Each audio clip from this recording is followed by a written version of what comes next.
नमस्कार, जय जोहार। क्या आप भी गवर्नमेंट एग्जाम्स की तैयारी करना चाहते हैं? क्या आप भी मेमोरी टेक्निक्स और ट्रिक्स के जरिए बहुत ही कम समय में स्मार्ट स्टडी करना चाहते हैं? क्या आप चाहते हैं कि सीजी व्यापम टॉपर आपको पढ़ाए?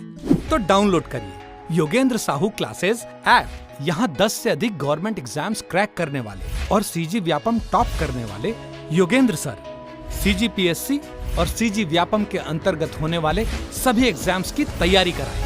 तो डाउनलोड करिए Yogendra Sahu classes app to be the best, learn from the best.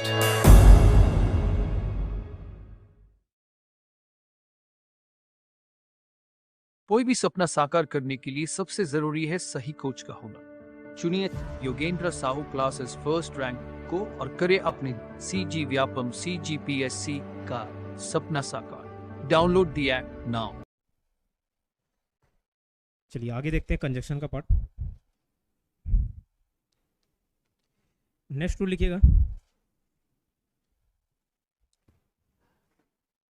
The reason या फिर द रीजन वाई, रीजन है ना, RESON, रीजन वाई। इसके बाद हमेशा क्या लगाते हैं? दैट लगाते हैं।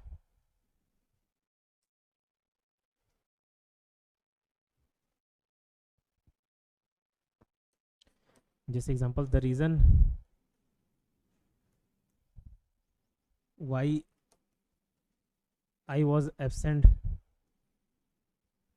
मतलब इसका कारण था, है ना। तो the reason why I was absent मतलब मेरे एब्सेंट होने का कारण था क्योंकि मैं इल था। I was, that I was ill. The reason why I was absent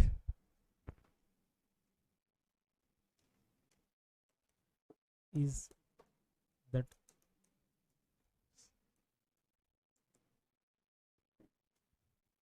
ठीक है। अगर मैं ये बोल रहा हूँ यहाँ पे इज वॉज सेंटेंस के हिसाब से यूज़ कर सकते हो।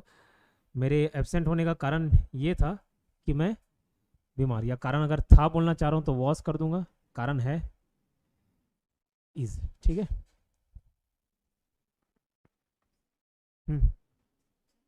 क्या? आई वॉज इल, बीमार होने को वॉज, हाँ। The reason why was absent was that I was ill, ये कारण था। और मैं एब्सेंट था के लिए भी आई वॉज एब्सेंट। ठीक है, मैं एब्सेंट था, आई वॉज एब्सेंट, और उसका कारण था वॉज, क्योंकि मैं बीमार था, वॉज इल। तो समझ गया, 2-3 बार वॉज है तो क्यों लगेगा बोल रहे हो? नहीं, तीनों का अपना मतलब है ना। मैं एब्सेंट इसलिए था, ठीक है, और उसमें भी उसका कारण था वॉज, क्यों? क्योंकि मैं बीमार था, आई वॉज इल। ठीक।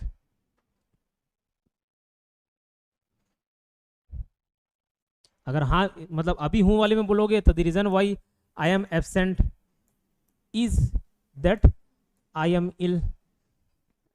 ठीक, तो उसमें कोई खराबी नहीं है।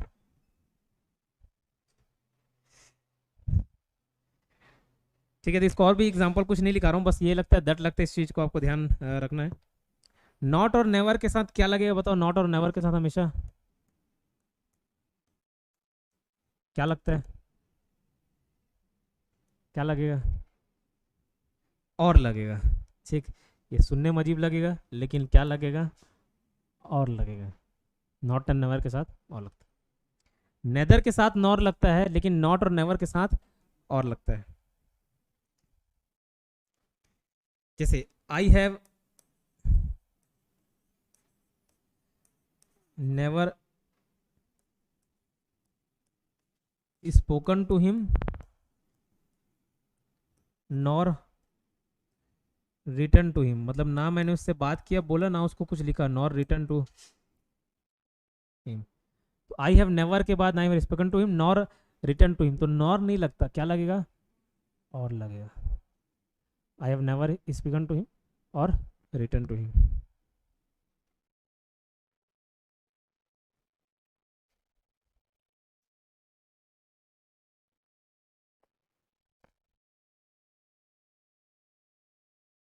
ठीक है, इसका मतलब भी ना तो ना हो वाला ही रहता है, बट अगर नॉट या नेवर से स्टार्ट किए तो हमेशा और लगेगा। ठीक है।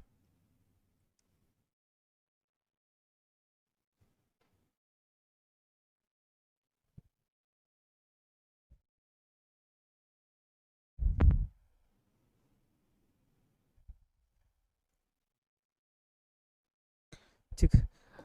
नेक्स्ट लिखना, नेक्स्ट रूल, अदर या रेदर के साथ हमेशा देन लगता है। अदर या रेदर के साथ क्या लगेगा? हमेशा देन लगेगा। किस टाइप का अदर? जैसे शी इज नो अदर, यहाँ पे अदर मतलब कोई और नहीं वाला, वो कोई और नहीं बल्कि मेरी बहन है। She is no other but my sister. अब यहाँ पे बट लगेगा क्या? नहीं, क्या लगेगा? देन लगेगा। She is no other than my sister. और ये रेदर का मतलब होता है उसके बजाय, बजाय जैसे इंस्टीड ऑफ वाला वर्ड यूज किए थे ना, वैसे ही रेदर को भी यूज किया जाता है।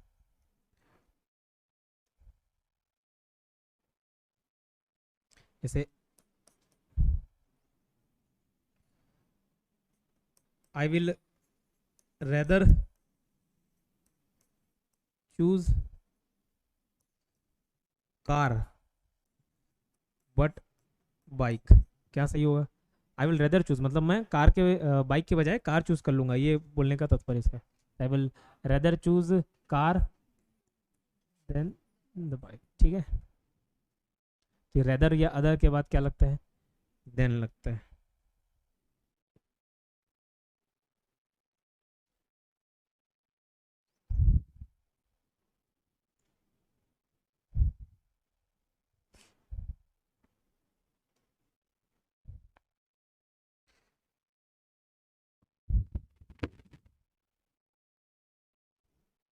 ठीक, ये क्लियर? अब सबसे जो कंफ्यूजिंग रूल लगता है अनटिल एंड अनलेस, वो रूल लिखिए। अनलेस या अनटिल का यूज सिंगल एल आता है, डबल एल आता है? सिंगल, ठीक है, सिंगल एल आता है। देखो, अनटिल के जगह टिल भी यूज किया जाता है, ठीक है, हाँ, लेकिन टिल में डबल एल आता है और अनटिल हो सिंगल एल आता है। ठीक,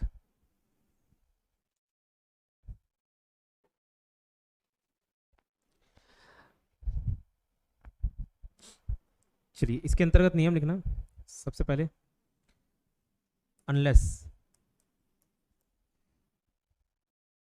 ठीक, अनलेस का यूज कब होता है? जब ना अगर नहीं वाला भाव है, अगर वाला, अगर नहीं। अब ये जब मैं सेंटेंस लिखाऊंगा तो आपको क्लियर होगा, ऐसे रूल बताने से नहीं। अगर नहीं वाला भाव आए, अगर नहीं का बोध हो तो क्या लगेगा? अनलेस। या एक और वर्ड सिवाय, जब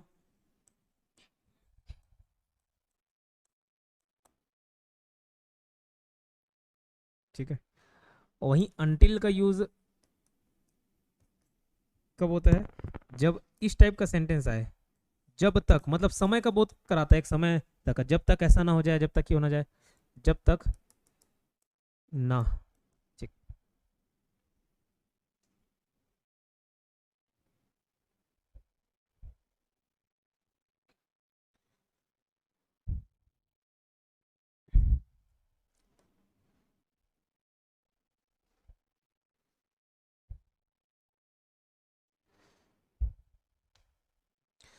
ठीक। और एक इंपॉर्टेंट चीज याद रख लेना, ये गलती होता है, अनटिल या अनलेस के बाद हम लोग क्या लगा देते हैं? नॉट लगा देते हैं, जो कि नहीं होता। ठीक है, अनटिल या अनलेस के बाद पॉजिटिव सेंटेंस रहता है, ठीक है, के बाद पॉजिटिव सेंटेंस रहता है, पॉजिटिव सेंटेंस रहता है, अफर्मेटिव सेंटेंस रहता है।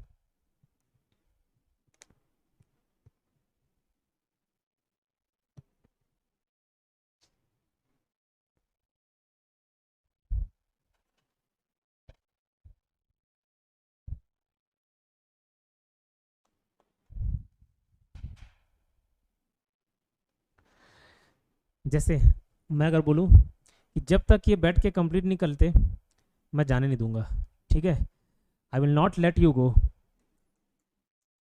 I will not let you go, मैं जाने नहीं दूंगा। कब? जब तक ये खत्म नहीं कर लेते, ठीक है। तो जब तक है, जब तक वाला भाव है अनटिल के अनलेस, अनटिल समझ, जब तक, ठीक है। अगर वाला भाव बोलूँ ना तो अनलेस लगा सकता है, वो डिपेंड करता है कि आप हिंदी में उसको किस तरीके से बोलना चाह रहे हो। ठीक, तो जब तक ये काम खत्म नहीं कर लेते तो क्या लगेगा, अनटिल या फिर टिल बोल सकते हो। ठीक है, तो अनटिल वाला देख लेते हैं पहले। अनटिल यू, मैं क्या बोल रहा हूँ, जब तक ये काम कंप्लीट नहीं कर लेते, जब तक ये काम खत्म नहीं कर लेते। अब हिंदी में हम लोग नहीं कर लेते वाला भाव आ रहा है, तो ऐसा यूज कर लेते हैं, until you do not complete this work. अब ऐसा बोल दोगे ना तो ये गलत हो जाएगा। क्यों, अनटिल में ये जो अन लगा हुआ है ना, उसका मतलब ही बता रहा है कि नहीं वाला भाव एक जुड़ चुका है। ठीक है, तो खाली ये until you complete this work, जब तक तुम ये काम नहीं कर लेते, तो नॉट कंप्लीट दिस वर्क नहीं, until you complete this work. एक पहले ही नॉट आ चुका है, डबल डबल नॉट में फिर वो कैंसिल हो जाएगा, तो until you complete this work. ठीक, तो ये सेंटेंस का मतलब यही है कि इसके बाद क्या होता है, पॉजिटिव सेंटेंस का यूज किया जाता है। ठीक है,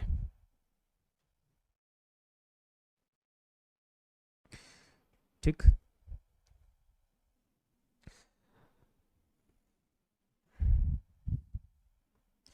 और एक डिफरेंस देखना, अनटिल जो है वो टाइम का बोध कराएगा, जब तक, तो भैया कब तक, एक समय का बोध करा रहा है कि जब तक ये नहीं कर लेते। और अनलेस जो है वो कंडीशन के बारे में बात करता है। ठीक है, जब कंडीशन रहे, ये सब पॉइंट को लिखना, डिफरेंशिएट करने में इजी आता होता है।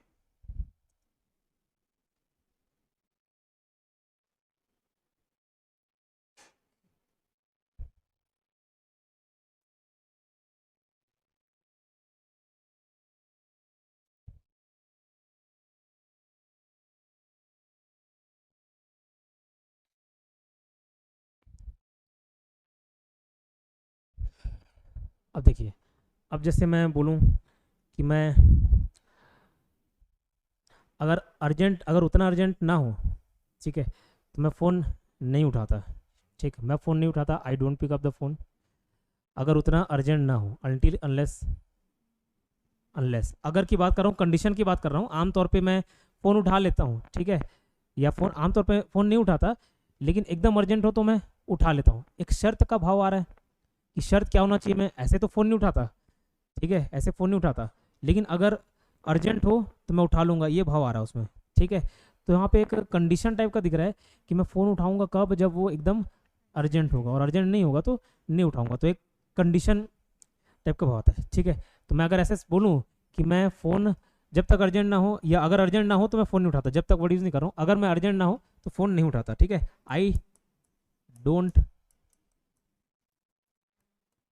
Pickup, I don't pick up the phone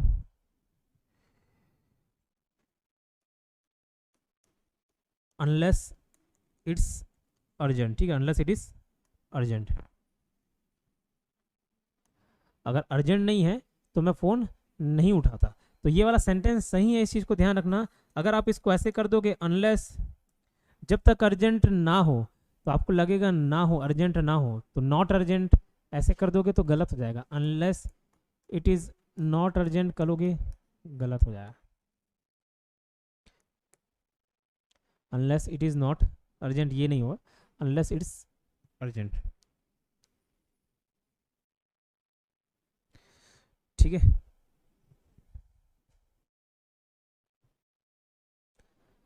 अब बोलोगे सर जब तक बोले तब भी सही है, आपके बोलने के आधार पे है, कहीं पे जब तक भी लग सकता है, कहीं पे अगर भी लग सकता है, लेकिन कहीं कहीं दोनों में से किसी एक को यूज करना पड़ेगा।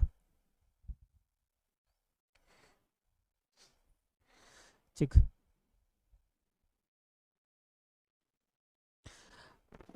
यहाँ पे तो खैर ऐसे लगेगा कि भैया जब तक अर्जेंट ना हो ये भी यूज़ किया जाता है।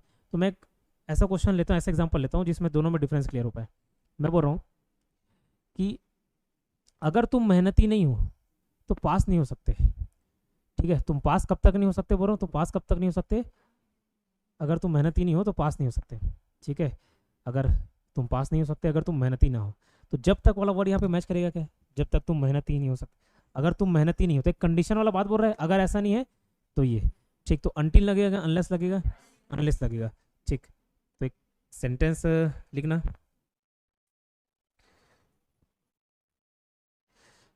हिंदी में लिखना। अगर हिंदी में सेंटेंस इस प्रकार से लिखना, तुम एग्ज़ाम पास नहीं कर सकते, तुम एग्जाम पास नहीं कर सकते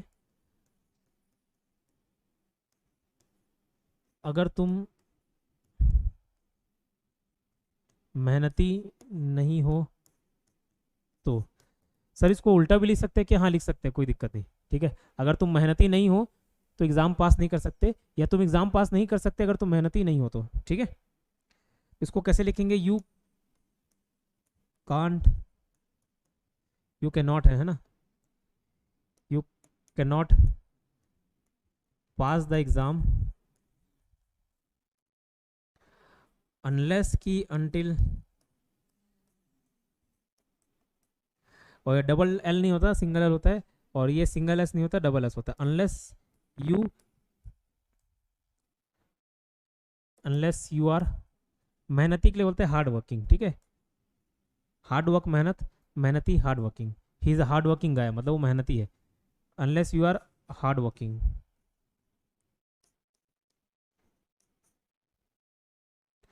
ठीक। तो अनलेस लगेगा, अनटिल लगेगा, क्लियर। जैसे तुम चेस का गेम नहीं जीत सकते अगर तुम होशियार नहीं हो तो।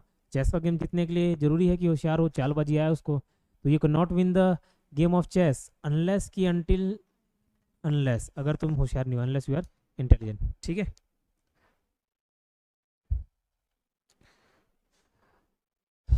एक और एग्जांपल लेते हैं। मैं बोल रहा हूँ कि कोई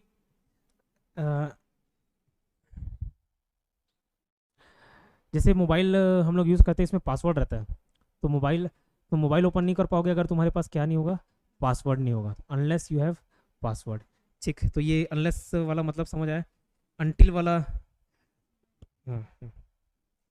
समय का दर्शाता है। जैसे हम लोग डॉक्टर के पास अपॉइंटमेंट लेने जाते हैं, ठीक, तो डॉक्टर से ट्रिंग ट्रिंग घंटी बजाएगा या बुलाता है, तब जाके हम लोग को एंट्री मिलता है। तो जब तक कब तक अंदर नहीं जा सकते, जब तक डॉक्टर नहीं बुलाएगा, ठीक है। तो भैया तब तक तुमको एंट्री नहीं मारना है, तो वहाँ पे समय का बोध है, ठीक है। जब तक डॉक्टर नहीं बुलाता तब तक तुम नहीं जा सकते। तो इसको इंग्लिश में लिखो, एक सेंटेंस लिखो, यहाँ से बोल रहा हूँ, यहाँ इंतजार करो, वेट हियर, जब तक डॉक्टर तुमको नहीं बुला लेता, जब तक डॉक्टर नहीं बुला लेता, ठीक है, जब तक डॉक्टर नहीं बुला लेता, वेट हियर अनटिल की अनलेस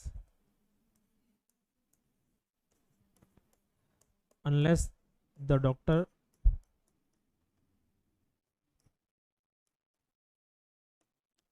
कॉल्स यू, यहाँ पे लगेगा अनटिल्स, ठीक।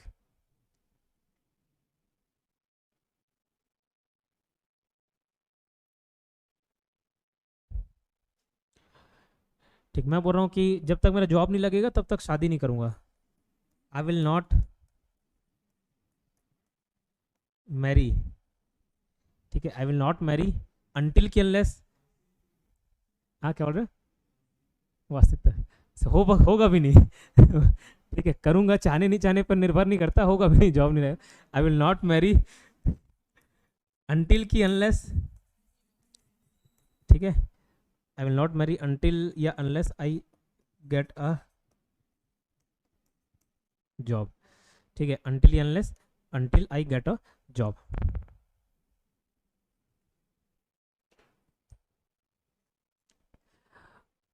अच्छा, यहाँ पे एक चीज़ और ध्यान रखना, इसके बाद पॉजिटिव सेंटेंस रहता है बोलते ना, है ना, और यहाँ पे याद रखना, ऐसे लिख लेना, एग्जाम्पल में ज़्यादा क्लियर हो जाएगा। फ्यूचर टेंस में शब्द नहीं होता, ठीक है, फ्यूचर टेंस में नहीं होता, भले वो फ्यूचर की बात करे लेकिन फ्यूचर टेंस में नहीं होता। जितने भी सेंटेंस यहाँ पे यूज़ किए,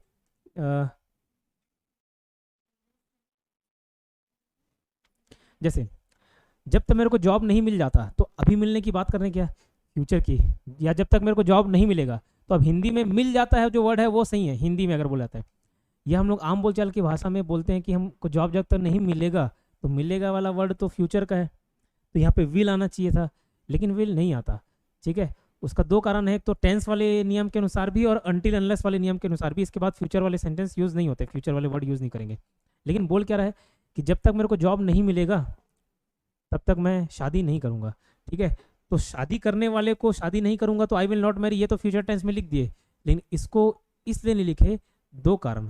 पहला कारण, एक तो अनटिल अनलेस वाले नियम के अनुसार कि इसके आगे भी या तो पास्ट में रहेगा या प्रेजेंट में रहेगा, फ्यूचर में नहीं रहेगा। Until I get a job नहीं, या until I will get a job नहीं, until I get a job.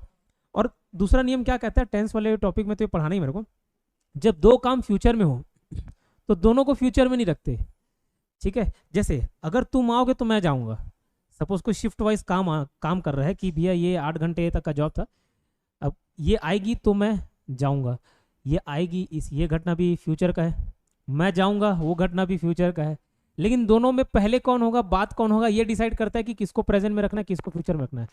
मतलब दोनों बाद में होगा घटना, लेकिन पहले वाला बाद में कौन सा और बाद वाला बाद में कौन सा। जैसे ये आएगी तो मैं जाऊंगा, तो ये आएगी उसके बाद में जाऊंगा, दोनों फ्यूचर का घटना है, लेकिन फ्यूचर में भी पहले ये इसके आने वाला काम होगा कि मेरे जाने वाला काम होगा, इसके आने वाला काम होगा, तो जो पहले होगी उसको प्रेजेंट में और जो बाद में होगा उसको फ्यूचर में, ठीक है। जैसे अगर वो आएगी तो मैं जाऊंगा, if she will come then I will go, हाँ ये नहीं होगा, ठीक है, ये नहीं होगा। If she comes then I will go, ठीक है, अगर वो आती है तो मैं जाऊंगा, ठीक है। हिंदी में उसका सही अर्थ ये रहता है, अगर वो आती है तो मैं जाऊंगा, ठीक, बट हम बोलचाल की भाषा में ऐसे बोलते हैं, अगर वो आएगी तो मैं जाऊंगा। एक गाना है, अगर तुम मिल जाओ जमाना छोड़ देंगे हम, ठीक है। तो मिलने वाली घटना पहले होगी कि जमाना छोड़ने वाली घटना, ठीक है। अगर तुम मिल जाओ तो जमाना छोड़ देंगे बोल रहा है या दूसरे को छोड़ देंगे बोल रहा है, तो अगर छोड़ने वाली घटना पहले कर दिए तो ना ये ना वो, ठीक है।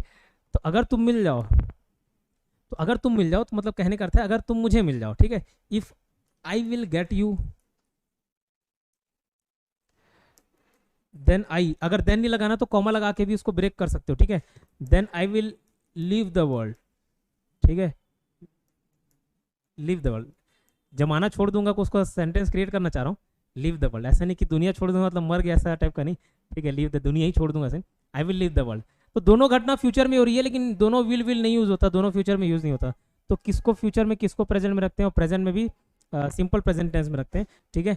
तो पहले मिलने वाला काम होगा, पहले छोड़ने वाला काम होगा, मिलने वाला, अगर तुम मिल जाओ मतलब मिलोगे उसके बाद, ठीक है। तो if I get you then I will leave the world, ठीक। तो इसके साथ जो सेंटेंस जुड़े होते हैं ना, खास करके इफ, अनलेस, अनटिल, वो वाले सेंटेंस को हम लोग प्रेजेंट टेंस में रखते हैं, ठीक है। तो फ्यूचर वाला मत लगा देना, ये बताना चाह रहा था, ठीक। कितना टाइम हुआ, 22 मिनट हुआ। जब तक मैं ठीक नहीं हो जाता तब तक काम में नहीं जाऊंगा, ठीक है। जब तक मैं ठीक नहीं हो जाता तब तक काम में नहीं जाऊंगा। शर्त बता रहा है, समय बता रहा है, समय बता रहा है, शर्त तो है ही लेकिन समय का भी भाव है वहाँ पे। जब तक मैं ठीक नहीं आता, अगर मैं ठीक नहीं होऊंगा तो मैं काम में नहीं जाऊंगा, अब ये शर्त है, ठीक है। लेकिन जब तक वर्ड यूज़ करते तो एक समय का भाव आ रहा है, ठीक। तो जब तक मैं ठीक नहीं हो जाता तब तक काम में नहीं जाऊंगा। I won't go to work until I get well, ठीक है, ठीक होने के लिए well, until I get well. अगर मैं ठीक नहीं होऊंगा तो काम में नहीं जाऊंगा, I will not go to work unless I get well, ठीक है, समझ आया। तो अनटिल अनलेस मेरे ख्याल से क्लियर हो गया होगा, नहीं हुआ है, ठीक। एक दो नियम और देख लेते हैं।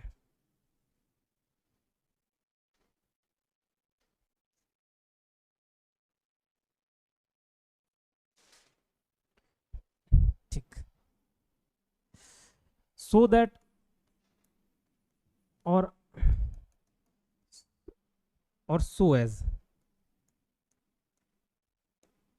सो दैट और सो एज, ये दोनों का मतलब लगभग ताकि होता है, ठीक है। ताकि मैं मेहनत कर रहा हूँ ताकि मेरे को जॉब मिल जाए, तो वो ताकि के लिए सो दैट, ठीक है, या सो एज। अब वो देखेंगे कहाँ पे सो दैट लगाना है, कहाँ पे सो एज लगाना है, ठीक। मैं मेहनत कर रहा हूँ ताकि मेरे को जॉब मिल जाए, मैं पढ़ रहा हूँ ताकि मेरे को अच्छा जॉब मिले, तो जो आप ताकि वर्ड यूज़ कर रहे हो, ताकि, ठीक है, उस ताकि के लिए क्या बोलते हैं, या तो सो दैट या तो so as. So dash dash dash dash that नहीं, ठीक। जैसे मैं अगर बोलूँ मेरे पास इतना पैसा है कि मैं पूरे छत्तीसगढ़ का ज़मीन खरीद लूँ, ऐसा उदाहरण अभी नहीं है, अभी 2 वक्त का रोटी ही जुगाड़ होता है, ठीक है। या आई एम, मैं इतना अमीर हूँ, I am so rich dash dash dash that, मतलब I am so rich that I can purchase this house या दिस लैंड, ठीक। तो आई एम सो रिच, तो यहाँ पे सो और दैट का मतलब होता है जो अलग अलग यूज हो रहा है, इतना की, इतना अमीर हूँ कि ऐसा हो सकता है, ठीक है, क्योंकि इतना तो आता है कि मैं तुमको पढ़ा सकूँ, ठीक है। तो यहाँ पे इतना और की के लिए सो dash dash dash that use करते हैं, लेकिन खाली सो दैट यूज करें, सो दैट उसका मतलब होता है ताकि, ठीक है। आई am working hard so that I can get a job, ठीक। तो वहाँ पे ताकि का मतलब होता है सो दैट या सो एज, लेकिन वहाँ पे डिफरेंस है, बता रहा हूँ सो दैट कब यूज करते हैं और सो एज कब यूज करते हैं। तो लिखिए, ठीक। सो दैट यूज किया जाता है अगर वहाँ पे क्लॉज आ जाए, क्लॉज का मतलब समझ लो आधा अधूरा सेंटेंस, इसके अगर खाली बस उतना ही बोला जाए तो उसका पूरा अर्थ रिवील नहीं होता। क्लॉज आ जाए तो सो दैट, सेंटेंस बताऊंगा तो समझ आ जाएगा आपको। और इन्फिनिटिव आ जाए, ठीक है, इन्फिनिटिव आ जाए, इन्फिनिटिव आ जाए तो क्या लगेगा, सो एज लगेगा। इन्फिनिटिव क्या होता है, ठीक, बता देते।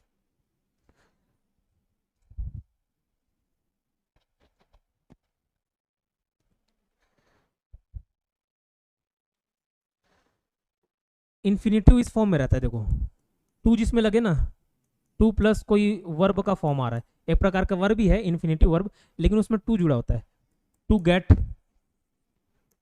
टू डू, टू मीट, ये जो टू दिख गया ना तो क्या हो गया, infinitive. Infinitive T T R है ना, टू जो लग गया उसके बाद वो इन्फिनिटिव वर्ब का काम करता है, चेक। और डिप में नहीं जाना, बस इतना याद रखना, टू प्लस ये दिखा एस लगा देना, नहीं दिखा दैट लगा देना। जैसे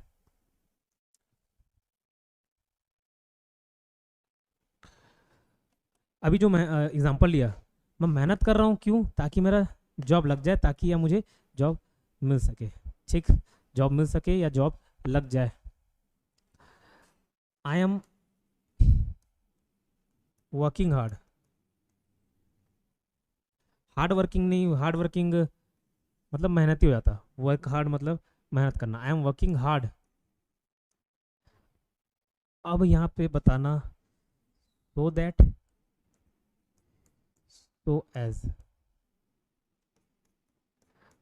आई can get a job, same sentence लिखता हूँ, I am working hard so that या so as to get a job. ये क्लॉज है, आई कैन गेट जॉब, मुझे जॉब मिल जाए, अरे आगे पीछे क्या है वो नहीं बोला जा रहा, नहीं बताया जा रहा, सेंटेंस का आधा अधूरा हिस्सा क्लॉज कहलाता है, बस इतना समझना फिलहाल। ये क्लॉज है, और ये भी क्लॉज टाइप का हो गया, बट यहाँ पे टू दिख गया, क्या है ये, इन्फिनिटिव, इन्फिनिटिव है, ठीक है। टू और उसके बाद जो वर्ब रहता है टू गेट, मतलब क्रिया का ही काम कर रहा है, मिले मिलने वाला ही भाव आ रहा है, क्रिया का काम कर रहा है, बट वो इन्फिनिटिव वर्ब है, ठीक है। तो एक इन्फिनिटिव मतलब कहाँ, जहाँ पे टू आ जाए। अब मैं वहाँ पे क्या लिखा है, दोनों का मतलब ताकि ही है, मैं मेहनत कर रहा हूँ ताकि मेरे को जॉब मिले, ताकि अब मैं जॉब लग जाऊँ, ठीक है। तो ताकि वाला ही वर्ड आ रहा है, बट एक में सो दैट, एक में सो एस, कैसे पहचानोगे, यहाँ पे क्या लगेगा, सो एस लगेगा, क्यों, ये बता दिया, टू दिख गया ट्रांजिटिव, तो वहाँ पे क्या लगता है, सो एस लगता है। तो यहाँ पे क्या लगेगा, आई am working hard so that I can get a job, क्यों, कोई वर्ड दिखा क्या, कोई ट्रांजिटिव वर्ड दिखा क्या, नहीं, ट्रांजिटिव नहीं रहा, सो दैट ताकि मेरा जॉब लगे, so that I can get a job. और इसी आई कैन को टू गेट अ जॉब लिख दिया और ट्रांजिटिव हो गया तो सो एज, ठीक है। नहीं तो नॉर्मल क्या यूज करते हैं, सो दैट यूज किया जाता है, ठीक।